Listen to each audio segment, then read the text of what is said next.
Welcome to A Date with Darkness podcast, where I will be discussing the impact of hurtful and abusive relationships and how to overcome them so that you can move through your pain and get to the kind of healthy relationships you want, need, and deserve. I'm Dr. Natalie Jones. I'm a licensed psychotherapist based in California.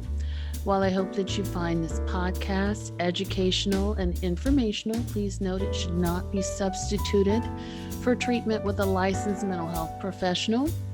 Also, due to the nature of the podcast, some of the information presented on the show can be sensitive to some of my listeners, so please note that listener discretion is advised. Hello and welcome back to another installment of A Date with Darkness podcast. I'm super excited to be here chatting with you today. I have a special guest on the show, Mr. Bob Grant. Bob Grant is a former therapist turned relationship coach. And, Bob and we have a candid discussion about connecting with a high value man. And why is this important? A lot of the women who listen to the show and who I work with, struggle when they get out of abusive relationship or toxic or unhealthy or dysfunctional relationship. They struggle with having a connection with an intimate partner. And of course, I'm speaking in heteronormative terms here, but a lot of times what tends to happen when you're in a heterosexual or heteronormative relationship or heterosexual relationship, is that, and one of the more common complaints that I hear from women is that all men are this, there's no hope for me, men are this way and this and that and the other. And usually they sort of lean towards, having this misperception that men are bad because they have been mistreated by men in their life. And so I wanted to, and not only do they have this perception that men are bad, but there's a struggle with learning how to connect with men who are good and that want to show up for them, and that who are emotionally safe, and men who provide that sort of emotional safety and security, and who they can provide that for as well. And so people oftentimes don't trust themselves to pick adequate partners because they don't know what a high value person looks like, a person that is emotionally healthy and safe and secure, what that looks like. And so Bob and I talk about what that looks like, what you can do in terms of going out and finding a person that you can connect with, not just on an intimate partner level, and recreate and have a safe and emotionally healthy relationship, and not just on an intimate partner level, but across the board in your friends, maybe have healthy male friendships, family relationships, and where you could start to look for high value, emotionally safe men everywhere that you are. So you have to train your brain to sort of filter for that and recondition yourself to look for that in your everyday life. And so I thought that this was a conversation that is much needed, because oftentimes there is this resistance to get back out into the dating world or to even explore the idea of being in a relationship with another man. And so Bob and we have that candid conversation that is much needed. Hello and welcome to the show, Bob. Hi, Dr. Jones. Nice to see you. Good to see you too. Thank you so much for coming on. So, for the folks out there that are listening to the show, can you tell us a little bit about who you are, what you do, and the passion behind your work? Sure. So I was a former therapist. I was trained as a therapist, marriage, family, relationships, and started doing more coaching just because of doing it across state lines. That's what they required. And inevitably, it ended up being with primarily single women or women relationships. And they would have success in a lot of areas except for their relationships. And these are smart, successful women, and they were trying hard. And that's what was so frustrating to them, is them not understanding why the stuff they normally would do wasn't working. And, it didn't seem like they were asking for a lot. And so I started writing ebooks about that and then starting offering classes. And that's really a lot of what I focus on. Okay, so it sounds like women were sort of coming to you. Do you have any idea as to why that was? Why it sounds like that was your niche, and why more women were coming to you as opposed to men? One of the things I found with I'll start with the men first is that the most of the time when men would come to me, it's because of a crisis. So it's, how do I get her back? I really messed up. What do I do? Which, when you got, as when you're trained as a clinician, we'd rather someone come for more in depth, but the crisis it was. And I would help them with that. The women were more, I'm generalizing, more interested in not just how do I fix this short term, but what's going on. And it ironically sort of found me. There was one client I had that was a hairdresser, stylist, and she liked me, and she's a stylist, so everyone that came to see her got to hear about Bob. And she told everyone like, and so just a lot of women at the time in their 30s, they were just, they didn't understand, and they had read books, they tried read books, and they didn't realize that something was getting in the way. Most of the time that was some unconscious beliefs. Sometimes it was some fears. It were things that just trying hard wasn't going to fix alone. Hmm. Okay, so and that's very interesting. And what are some of those things that you felt like? What are like, when you as you've worked with women as we've done over the years in terms of therapy, what are some of the top things that you feel like get in the way of having a quality relationship? Yes, I like that question because it started off more. I listened to them. What I kept hearing a theme of was how harsh women are with themselves, and they have a stand. And I'm generalizing, but they Yeah. would. And I would talk a lot to a lot of them. I would do this exercise with them. I'd say, now let's just imagine there's a little girl that comes in the room. Close your eyes, and she's hurting and sad. And then what would you say to her? It's not really hard. What's wrong? Be really kind with them. And I said, now I want you to imagine your heart, little girl, another, just sitting to the right, and imagine her saying to you, when do I get my turn? Because you don't do that with me. You tell me to get over it. You tell me this shouldn't bother you. You tell me I shouldn't feel this way. Mm. And those things that they do end up keeping them safe. They're protective. It's like a guard. And the problem is when they fall in love, all those fears and all their emotions come out. And then they would either overreact or underreact. And it was just unnerving to them because the same defenses that were keeping them safe were also creating a buffer for the relationship they wanted. Mm. I always, this is me being honest with you. Um, I've noticed that there's been this trend of sort of relationship coaches and gurus that are targeting women. Usually, when I hear men doing it, I'm very skeptical. Mhm, I'll be honest with you. I'm always mhm, like, mhm, something's mhm, amiss here. And I always feel like there's like there's always something that kind of just makes my spidey senses and kind of go up in terms of mhm, genuineness and authenticity. mhm, I didn't have that with you, so I really like where you were coming from and some of the stuff of yours that I saw. Um, so I appreciate your candor. But one of the things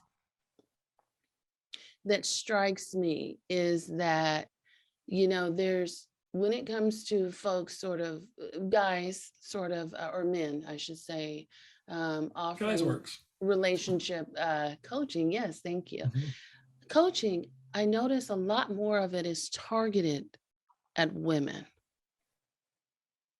mhm. and not a lot of it is targeted towards men. I'm kind of curious of what your thoughts are about that because I do think there's some conversations that need to be had with men as well, Mhm, if that makes sense. mhm. Well, I agree with you. I know from, at least in my experience, and this goes back to when I first started out and I would work with shelters, early on, you kind of go Yes. wherever you can get a job. And so I worked shelters, and I noticed there would be, the women would come in, and sometimes the men would, and I had a choice. It's either, we can't talk about stuff in your marriage unless both of you come in, which was the prevailing. I mean, that would be ideal, or I can work with what I have, which is she's coming and he's not. And as much as I'd like to get him in there, the marriage dance, or the dance in general, says that if I affect one part of it, then the whole dance is affected. And so what I saw is that Mm. with the women I worked with, they had more influence over the marriage as a whole than if I just saw men. And what I started hearing, I did a little research, was, this may be older, car salesmen, at least, realtors.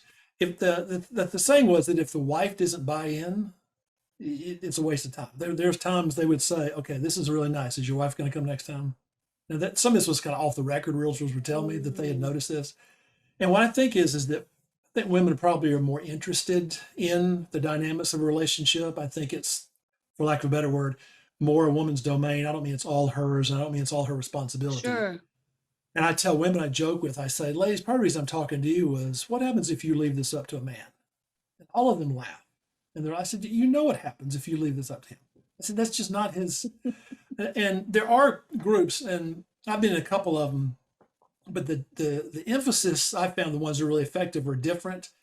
It is much more of a not so much talking about emotions and internal as much as, um, you do better when you're creating. You do better when you take ownership for stuff. You do better, yeah, when you're the king, and that doesn't mean ruling. That means taking responsibility for what happens. If there's no one else to blame, it's Mm. your choice is your life.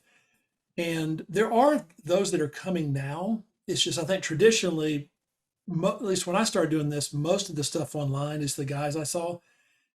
The main emphasis was how to pick up women, how to get her in bed, and how to get her back. And the get her back, I'm open to that, but the other two just bored me. I just don't have any interest in those. Yeah. And so, I'm at least encouraged that now that's starting to. I'm starting to see it places. It's not as popular. But mainly just because I think women are more interested and more open than men Yeah. as far as looking inside and being introspective. Right. But Yeah, and that's very interesting to me too. And I don't know if it, I think, part of it is also concerning to me that women are also more interested, because that kind of leads me into my next question. You talk a lot about a quality man. hmm, Can you tell us what a quality man is and how he sort of fits into this? sure. So when I think about the title of your podcast, Looking into Darkness, A date with darkness. thank you, David Darkness. Darkness is what stands out. And I like that because it's a stepping toward it. That's why that title grabbed me so much. And when I think about a quality man with that, is one of the things I tell women, or the main thing is, when they're falling in love, I say, tell me what he does when he's angry. Not when he's excited. That's easy. When he's flattered, when he's angry. And it's not so much he has to do a certain thing as much as does that fit for you. I mean, for some women, the guy that raises his voice with their background, they just don't like it. Or if he screams, or, I mean, some things are out of bounds, of course. Abuse is out of bounds and threatening is out of bounds. And because if you haven't seen that, I don't necessarily know that you're a good fit.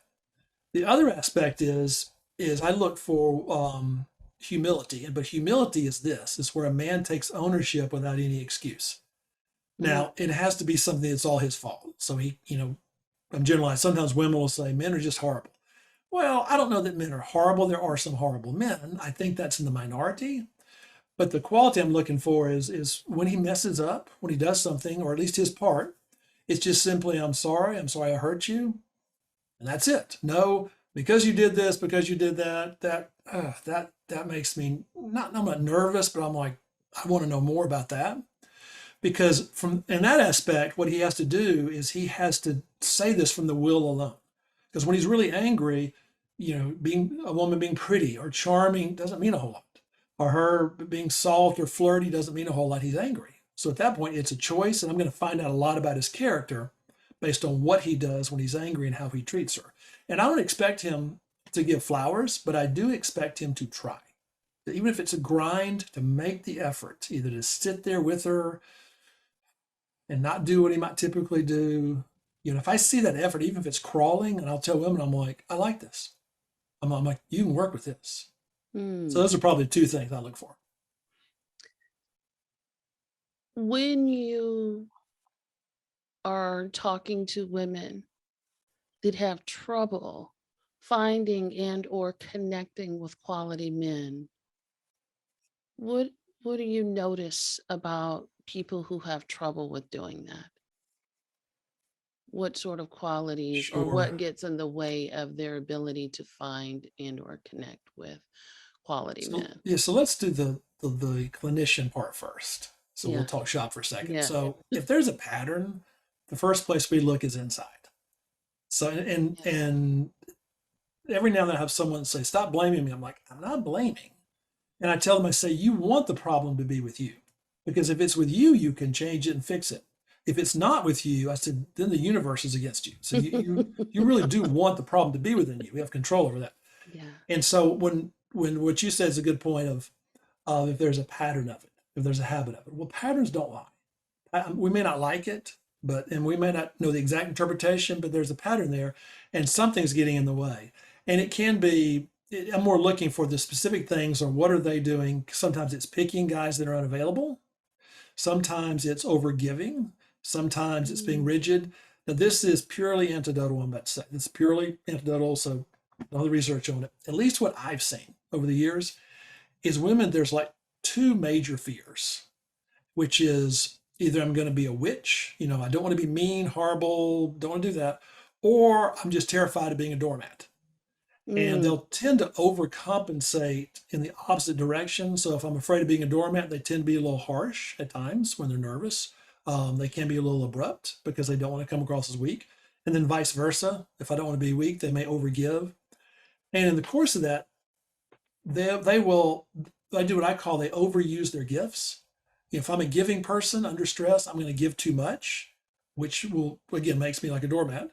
If I'm a take charge person under stress, I'll have a tendency to be a tyrant at times. I mean, doesn't mean I am one, but I'll overdo that. And it's the key I found is their willingness to be curious and at least consider some of the things I'm saying. But Mm. they may say it differently, but just as I'm kind of poking around and asking questions, is there an openness toward, well, maybe. I'm going to expect them to right away just agree with me, but just some ownership of, oh, I can see how I'm doing this. I can see, because men will pick up on that. We don't Mm. always know how to describe it, but there's just a feel.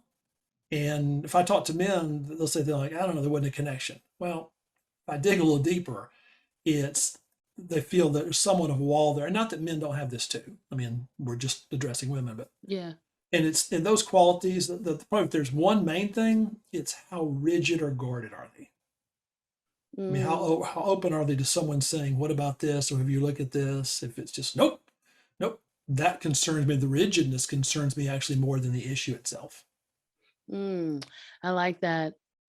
Would you say that women who have trouble finding a quality man also have a deficiency of quality men in their life in general? Oh, that's a good point. I would, if I had to do like an overview of it, I would, that'd be the first place I'd look, Yeah. just because they haven't had it modeled or experienced or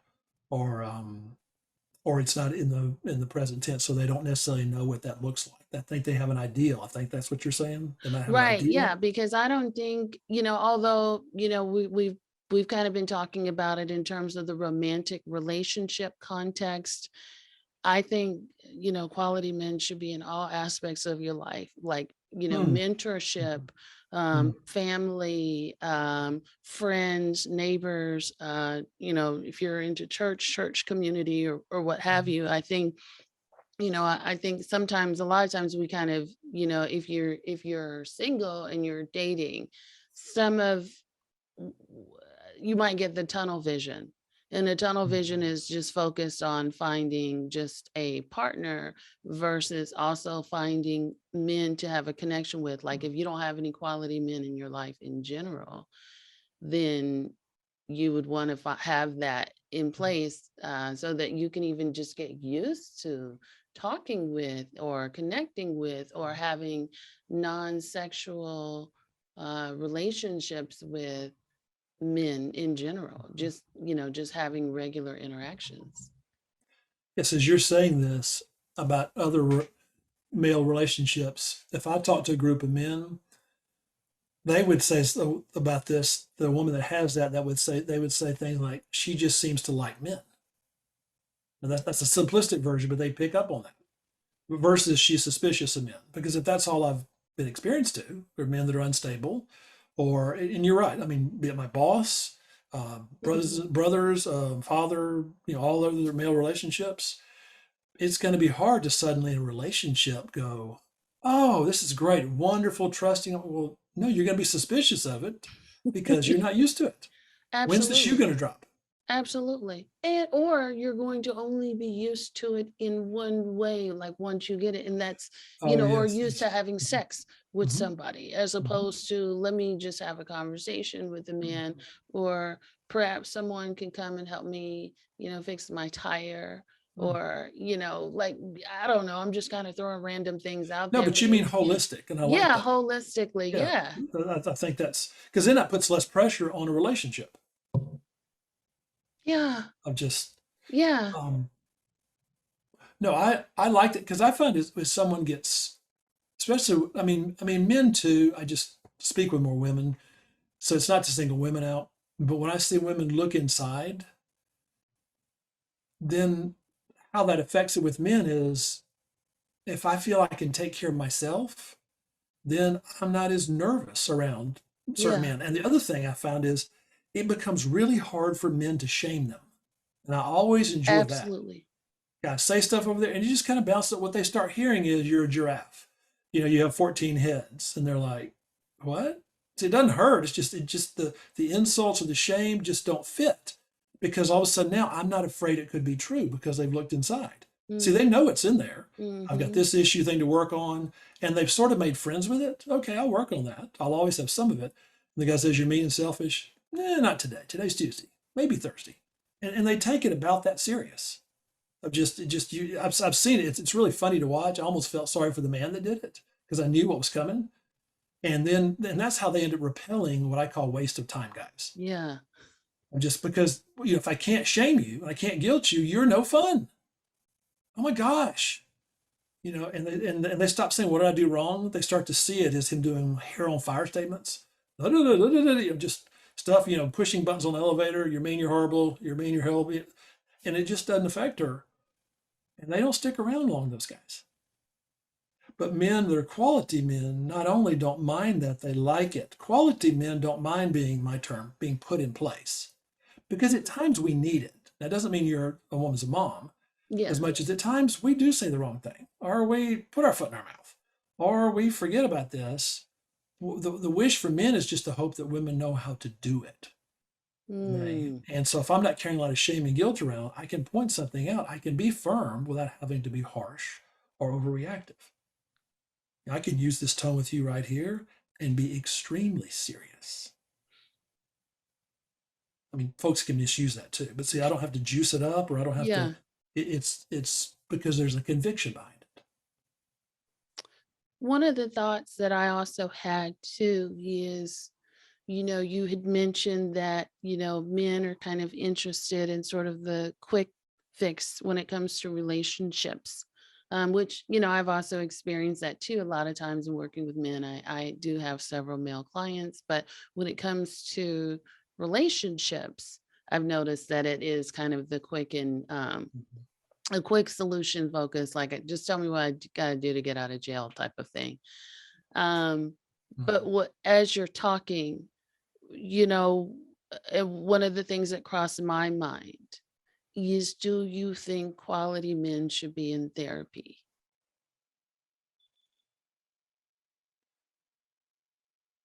Help me a little with that. You mean, So, I I think I know think what you're asking. I just don't want to guess.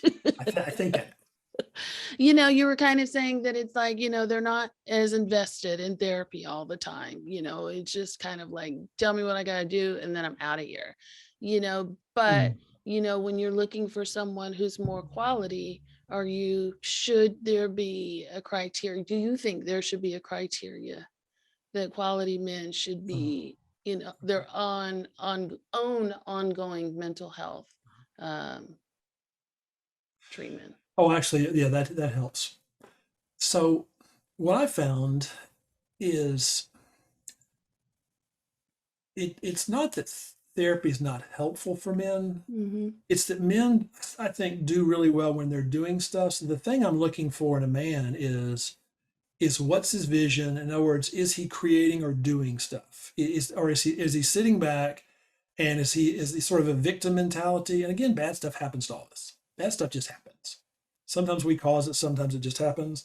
But what does he do with that? Because if he's got a plan towards stuff, and I don't mean just his business, but I mean with his health, with family, with is he building? If he's doing those things, I find that makes a much more healthy man Okay. than anything else. It's the excuse making. It's the I'm not saying video games are bad. I play them, but it's the addictive stuff. It's the Yeah. playing a lot of video games. It's the porn. It's the stuff that he's doing actually to numb out and avoid those crises, avoid those challenges, because those challenges I'm looking for men is what sharpens him, what makes him better. I believe men's self-esteem is improved, and primarily with what they have to overcome and what they accomplish. And we need both of those.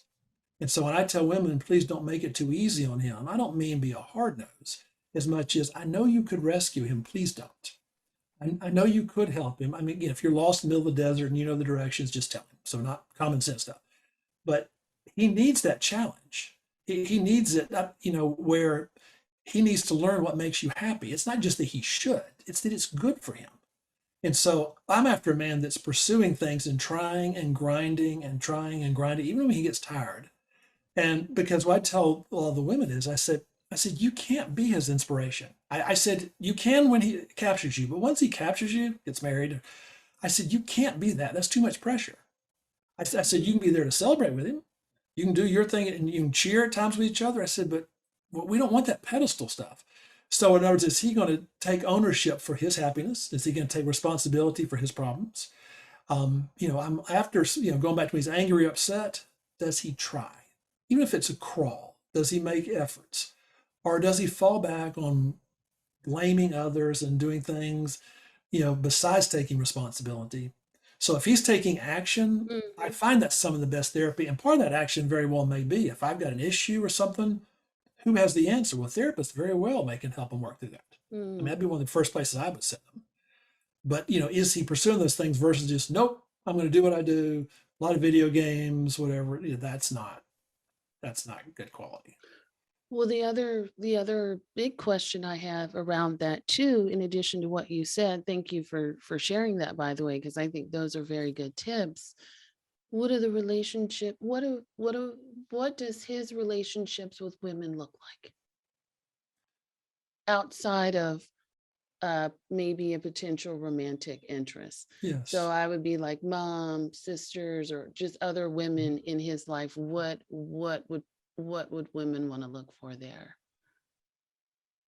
So the quality, if I'm years ago, I helped my nanny find a marriage because she was watching our triplet boys um, and she hadn't dated in 20 years, so she needed a little help just to navigate stuff.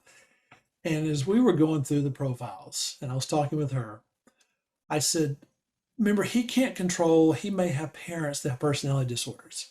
He may have weird stuff happen, so he can't necessarily control having a good relationship with them. I said, but what I want to see is what does he do with it? In other words, is he proactive? Is he creating things? Does he like to be protective? Does he like to take ownership for things?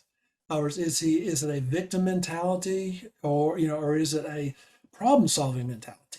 Because men, I think, are at the best when they're problem solving and they're doing things and they're being decisive with it. And early on in dating, what I tell women is, I said, let's don't, within reason, let's don't offer things, and let's look for offers. Not, hey, what are you doing? Hey, that's not an offer. An offer is when he's pursuing. And it's, I'd like to see you Saturday. I'd like to see, because that intention gives me some idea that all of a sudden he realizes he's supposed to take a risk. he's asking a lot of women versus him. We call it fishing. What's going Yeah. on? Last minute. What are you doing in 5 minutes? Ugh, can't stand that stuff. It just and it's not good for him either. And she doesn't know. And I say, if I simplify it to offers, is if he's making consistent offers, I said that tells you a lot about him. And then a lot of it's just basic character stuff we would do with friends. If there was one big thing I would look for is, does he lie? Mm. Now, when I say lie, every now and then I get someone that says, he said he'd be here at 7 o'clock and he's 5 minutes late. He lied. Well, that's yes, I guess that is a lie. But I'm like what you had said, a pattern. Is it a pattern? I mean, and someone not telling me the entire story and leaving out a little part of it isn't necessarily a lie. See, I'm not looking for ways to get rid of men. I'm not Mm. looking for, oh, you failed, as much as sometimes when men talk, I've noticed we share something, we don't think in terms of sharing the whole thing, like a lot of women I talk with do. We just, you ask me something, I'm just giving you the basics. Because if I did that with another man and started telling the whole thing, his eyes would start rolling. He'd be like, that's too much. I don't need all that. So just out of courtesy to each other, it's like a respect thing. I'm going to give you, and then if you want more, you'll ask me for more. Yeah. But I'm not going to volunteer more. That would be talking over you. Yeah. I So I I like what you said about, doing the work in terms of if to see what the relationships with women look like, and also um if he's had a challenging maybe childhood, or if he's, but I'm very old fashioned in that, or very old school, and I think that and maybe you agree with me on this or not. I'd love to hear what your thoughts are, but I think that if someone, male, female, whomever, and I realize they're speaking in heteronormative terms, but if they grew up in a traumatic childhood, um, I think for me, I believe that they have to do the work. I believe that you have to go to counseling and do the work to sort of repair, um, do some reparative emotional work around whatever you experience before before seeking out a relationship. So, for example, if a man has grown up in a traumatic childhood where perhaps he saw domestic violence against his mom, or maybe his mother abandoned him, I do think that there has to be some emotional work, some pretty serious emotional work done before they can be in a relationship. Otherwise, I do think that those patterns will reemerge somehow. oh, I totally agree. Yeah, as far as unless that pattern or that dynamic gets changed purposely. Right. I would probably say the same with you. I might say it differently. I mean, in the sense of, and it depends on who I'm talking to. It's more like if it's the woman I'm talking to and her fiance or boyfriend, and I would ask questions with them along the same lines of, tell me what he's done with that. Hmm. Tell me. So I would certainly, I mean, I don't necessarily know of a good alternative beside going to therapy with Right. it. I'm always kind of thinking there may be that one person that for whatever reason took a weird pilgrimage, read and stuff, and got a lot of it somehow. I think that would be rare, but Mm. that's always possible.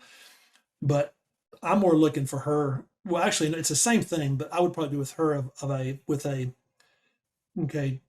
Tell me what he's done. Tell me what you see, because if it hasn't been addressed, it's going to be coming up, Mm-hmm. and either she's ignoring it or minimizing it. It's going to be, um, or they just haven't had a disagreement yet, or something.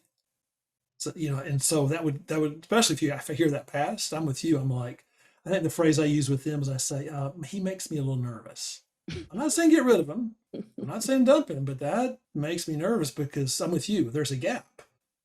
So you can't. And this, I think, picking up what you said, there's no way not to carry that into a relationship Yeah, unless you can't make it conscious and learn to do things differently and have it repaired. I absolutely. mean, so I'm with you. I don't believe just willpower alone is enough. I think that gets people in trouble.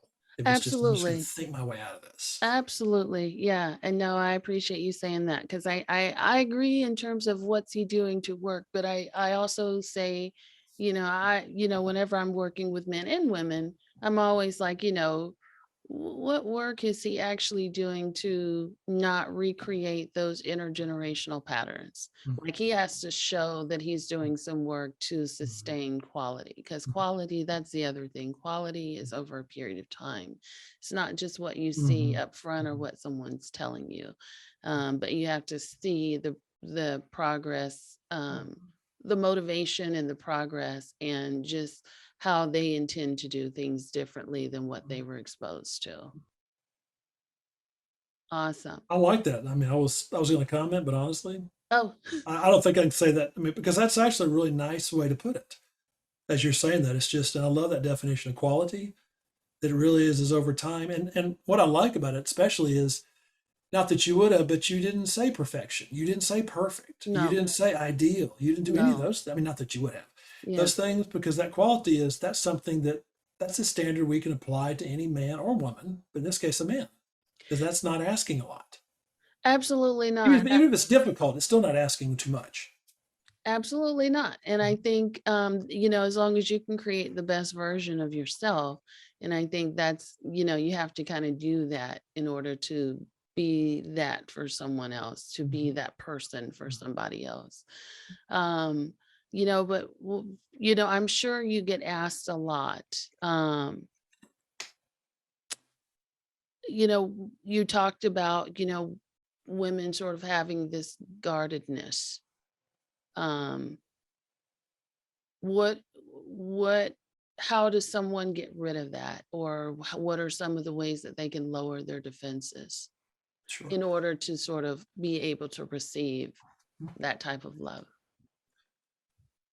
So a client told me, of all people, a client was telling me that about Leonardo da Vinci, and of all the stuff I've studied, all the theory, I found this really interesting about he talked about your shadow.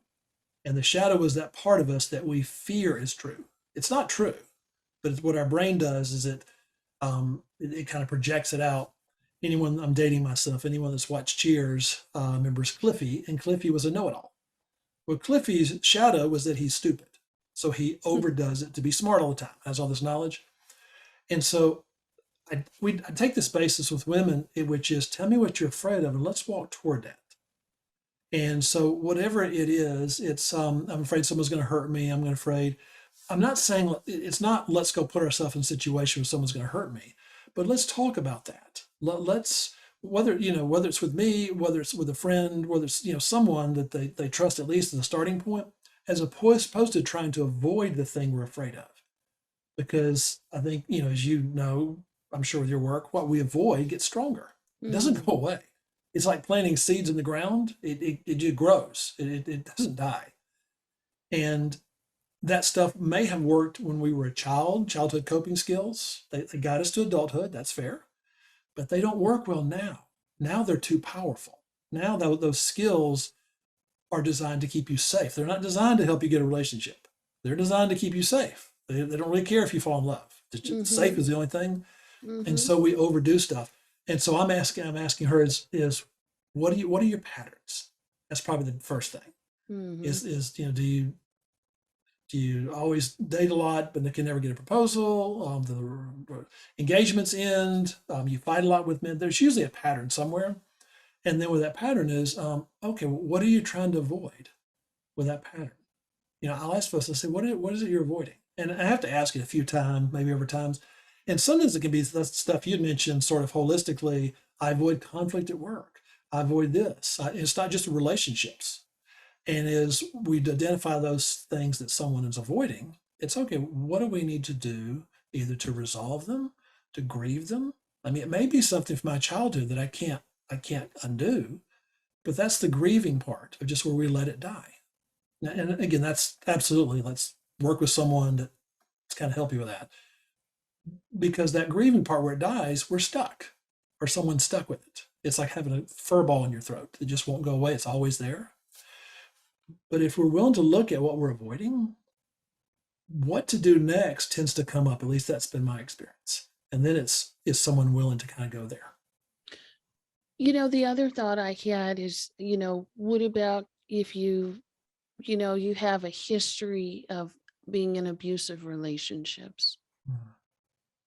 what would there need to be some extra work done or in order to, sort of get used to the idea that there are good people out there and that there are good men out there? Like, what are some of, Mhm. because I imagine um, there's quite a few people that are listening to this that, yeah, that may have been in some dysfunctional relationships, may have been in some relationships that didn't end well or weren't satisfactory. But I almost think there's an extra caveat. I do think there's an extra caveat when you've been in an abusive relationship too. Oh, absolutely. And well, when I don't know that there's a way short of therapy or working with someone to unbundle. There's one of my favorite theories is object relations and the whole attachment. And the lenses that we look at are colored. The way we see things through different objects. And no matter how hard we try, I'm going to give this guy a chance. I'm going to give this guy a chance. There's a part of us, a different object that just says, yes, but men have hurt you. And the idea is we want to integrate all this. Well, that's Mm, something that's hard to do when it's you. Well, mm, we need an observer. We need someone that's trained, someone that can help us, because what's helpful and what's not helpful a lot of times feels the same. They both feel unnerving when you start talking about it, when you start going in there. One of the things I know when I've had clients that have been abused is, we always want them to tell their story at some point so that some of the power goes out of it, so they can own it versus having it happen to them. And when they're telling it, especially since I'm a man, that's a different dynamic. I yeah. realize is they're telling me, and they get really overwhelmed. And I say, you can say stop. I said, remember, unlike what happened to you, I said, you can say, if you need to pause, I said, you can say stop. And see, just that experience of them being in control see, those things are impossible to do on your own. Yeah. And that's just one example I'm thought of, but I've always noticed that with them, of just how those little things of feeling in control. It's a series of those is how the healing happens. Usually as opposed to one big epiphany. So no, I would highly encourage it. I mean, I've seen people that have been abused and they haven't, and they've kind of grinded through, but they were always like on the guard of, don't be overreactive, don't be. So I'm not saying someone can't. I just think it's incredibly difficult. There's a much easier way to do it where it doesn't have to haunt you the rest of your life. Um, it doesn't have to stay a part of you like it has for so long. The other question I have is, let's just say you find a quality man, right? After, doing all this work. And then, as you know, I'm quite sure when you start dating someone of quality, especially after being or you've had some dysfunctional relationships or abusive relationships, something happens, right? And that something is, you may have sabotaged the relationship in some way, or done something that would be considered normal in an extremely unhealthy relationship. And you may worry that things are sort of going to spiral out of control for you, or that you've done some um uh, Unforgivable, something. yeah, yeah. Mhm. What's your advice for that? So I'm thinking of a couple of things when you say that. So one is if the man does something, whatever, not to totally justify, but he just does a man thing. He forgets something, but that's okay. And you Or get he does triggered. something, or he Yeah. doesn't listen long enough, or Yeah. something that just is part of. And with them, what we're really after is normalizing, because what is quote normal is not going to feel normal to them. Yeah. And so I try to set up ahead of time, going, look, you know what to do when someone's ugly to you. You know what to do when he ignores you for 3 days. I mean, you don't like it, but you're used to that. I Yeah. said, but you don't know what to do when a guy makes an innocent mistake. It's because what's familiar is put in a category. He's horrible or he's clueless. Horrible or clueless. Well, maybe it's somewhere in between. And I said, see, we're going to practice with him. And I said, and what's going to really help you is when you get upset, I want him to see you upset. And because you've done this work, because you've looked inside, when you get upset, he's going to think of past girlfriends that have just gone wild and screamed. Not all, but I'm sure there's some that have just, and he's going to fear you're going to do that. And when you don't do it, in his mind, he's going to go, "That's it," and you're going to say, "Yeah." And that's going to make you safe with him. I want him to see you upset so that he realizes, oh, this is about as bad as it gets. Because for men, emotional safety is much more critical than physical safety. I would agree. I would agree with the emotional safety is much more important.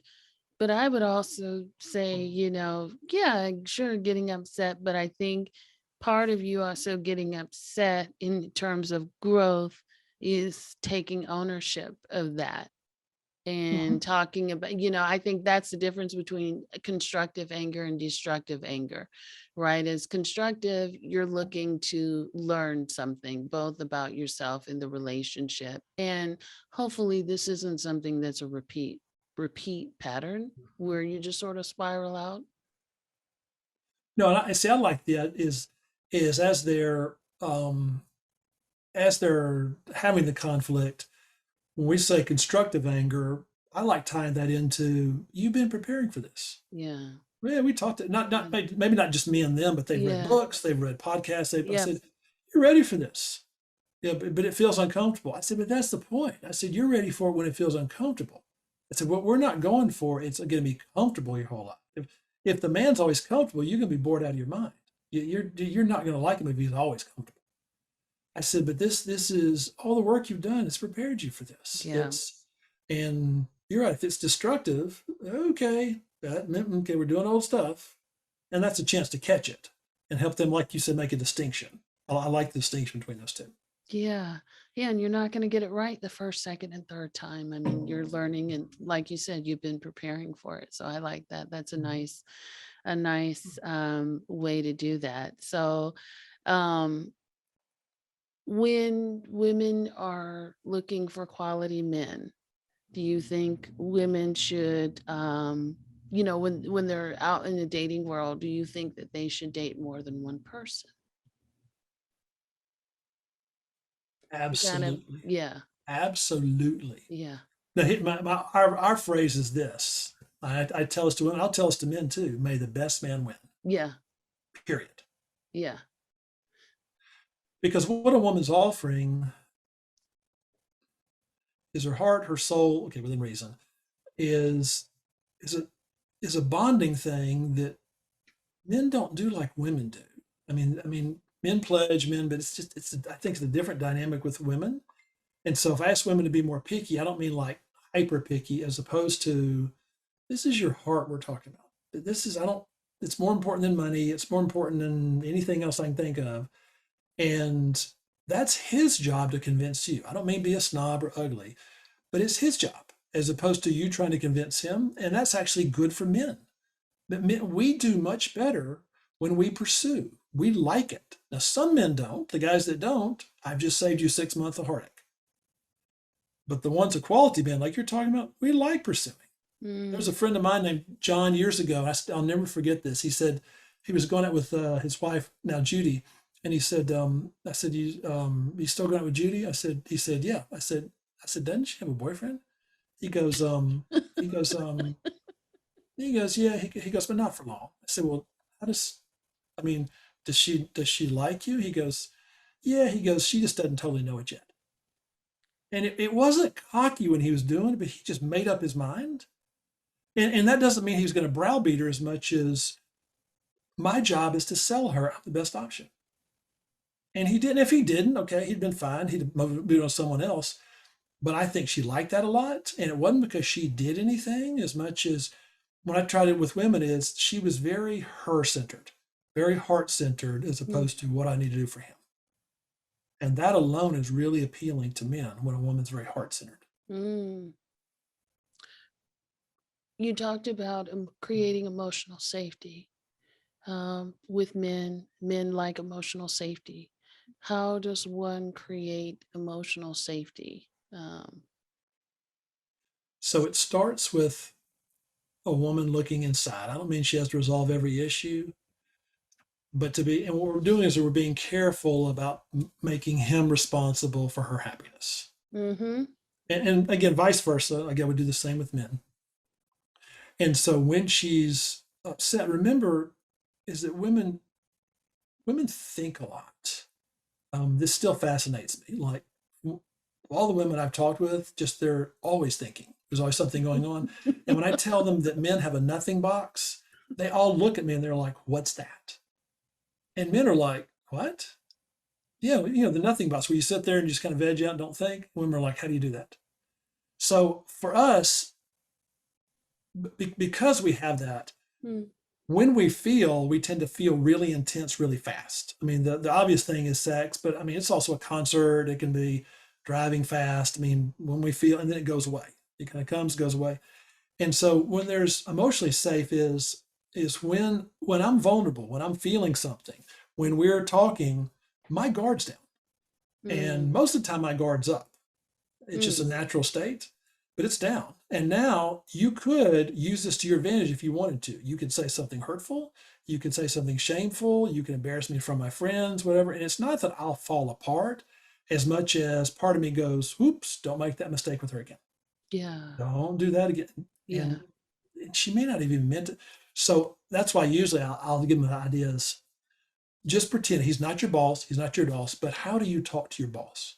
He's not my boss. Great. He's not your boss. I'm not saying he's your boss, but if he was, and there's just the respect you'd have with your boss, even if you disagree with them, you're just measured. I mean, when you're upset, and even if you share stuff, and I say that's a general guideline about emotional safety with him, um, and because when he doesn't see the reactive stuff, see the more you do that, the more he does start to trust you. The more part of him is like, "Oh, I didn't know it could be like this." And then he starts to associate that with you specifically. That's the fun part. You become what's emotionally safe, not just women in general, but you. And that's where he gets bonded. And those are the men that just the idea of leaving or cheating are like, why would I do that? Where cheat for what? I mean, it's just a foreign question to him. How do you know that one feels emotionally safe with you? A man feels emotionally safe with you. Are there some telltale signs that Oh, show? he is coming towards you. He's interested. He's curious. He's see one thing with emotional safe is as a man, if I can feel something really intense, I can't do it as long as you can as a woman. I just can't. I've seen husbands try to do this, and I would go, "Please stop doing it. You're giving her the wrong impression. You can't do that." And and so if I can do that, and then you let me pull away, which means I may need to veg out. And again, I don't mean like disappear for a week, be irresponsible stuff, but pull away and focus on something else. And there's no shame with it, or why Mm. have you abandoned me, or then I'm going to come back quicker because I don't feel like if I come towards you, I'm going to be in a cage. And Mm. it doesn't mean that women can't express disappointment, but it's knowing that that dynamic for him is to come towards you, then pull away, come towards you, pull away. You'll see his actions. It'll be more. Probably the main thing what you'll find is he will be much more in tune with your happiness. I'm not saying he's your Mm. dad, but for men especially, the more in love and the more we care about someone, their being happy, especially the woman we love, is very important to us because we tend to take ownership for that. Not that it's our job, but we tend to feel that way. If she's not happy, you're the problem to fix. That sounds awful. But Mm. but in man terms, that's a good thing. It's like, what do I need to do beyond the get over it, you'll be fine? Most men know not to say that. But with that ownership, and as he starts to learn who you are, then the idea of what makes you happy, at least from his part, is more customized toward you. So you'll see that effort over time. One last question, because we're almost at the end. Is there, a question that you could ask a quality man to start to help him feel more emotionally safe with you? Actually, it's not so much. That's interesting because it wouldn't be so much a question as much as if I want him to feel safe, what I get women to do is to stop talking. Now, not Right. not all the time, And if they're, especially if someone's married or they're dating and they're just not connected with their husband, I say, do this. I said, fix them a meal, order a meal, whatever, just a meal, and have it there, and then just sit down next to him. You already eat. I said, and just sit there. And you'll eventually get, what? Are you upset? You say no. And see, he'll feel it. Because most men believe that they rarely get a woman's undivided attention. I mean, because I think women in general are very good at multitasking. I do think women here, it's just their undivided attention. And in this case, when he does it, he'll start to feel it. And I'll say, if you'll just sit there, you'll be amazed. He'll start talking. He'll start opening up. And what he's doing is he's testing. He'll say something kind of random. That's not what he's interested in. He's just kind of, he'll say something more. And he's judging by your reaction as to how much more he's going to share. And it will start to come out. I do the same thing with someone dating early on, especially if it's a first date. I ask her, I said, let him do most of the talking. I say, because the listener's in charge, not the talker. I said, I want him to talk. You may be bored. I said, but I want to see what he does with this, because that listening does signal that you're safe. And then every now and then with it, I say smile, because a smile is one of the most universal signals for men that a woman's either safe to approach or safe to talk with, that she's not upset, that she's not, and I don't mean it has to be like a constant smile. You may feel it, I find, but a lot of times women feel and think these things, but I say, but you're leaving it up to men to guess. I said, don't do that. I said, you're giving men way too much credit. I said, we need a signal. We need a cheat sheet where even the most intelligent men, we just need something. Am I doing this right? Am I not doing it right? And in that regards, we're not equal to a woman as far as our emotional intellect. I mean, it's different. I'm not saying it's better or worse, but it's just different. I just think women pick up on a lot more and sense more things. And I'm a big believer that there really is something to women's intuition. I like that. Well, this has been such an enlightening conversation. I really enjoyed talking to you, Bob.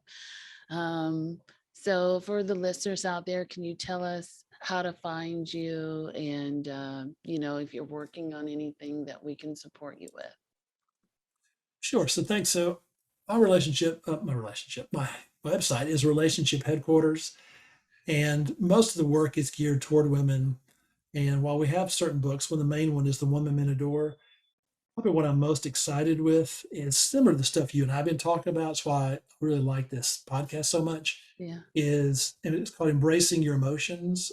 And it is similar to, I think, probably the work you're doing of just with women, of the idea is embracing all of your emotions, not just the ones you like.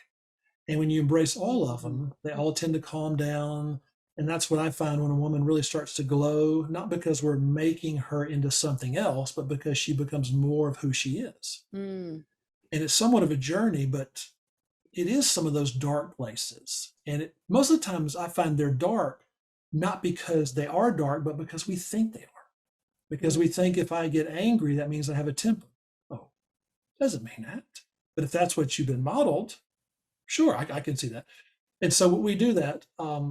And we have others depending if there's a breakup. And more than anything else, we like looking in depth like you do. So that's why I've enjoyed being here and I've appreciated it, because this resonates a lot with what we're trying to do and how we're trying to help too. Oh, that's awesome. I love that. We're in alignment then. Mhm. All right. Well, thank you so much, Bob. All right, thank you so much. I enjoyed being here. Thank you. Okay, so you heard what Bob had to say. Curious to hear your thoughts. Want to definitely continue this conversation on social media. Did this interview resonate with you? What are some of the takeaways that you got from this interview? Did you agree, disagree? What are your thoughts on it? Are you currently doing this now in your life? Would love to hear from you. And until next time, guys, take care of yourselves and be well. Check out the sneak preview of next week's episode. So it's true. The problem has been around, probably, Mhm. dating back to like the Bible, like we're talking about. It is, it is a problem that is pervasive, widespread, long-standing, but the term didn't really come into our parlance originally back in 1985, and it still is not widely recognized as a, as a term. But then when you describe it to people, they're like, oh yeah, of course. So parental alienation, loosely defined, is a family dynamic in which one parent engages in behaviors that can foster the child's unjustified rejection of the other parent. So there's alienation on the part of a parent. Those are the 17 primary parental alienation strategies. The parent engages in many of those behaviors, and then that can induce alienation in the child.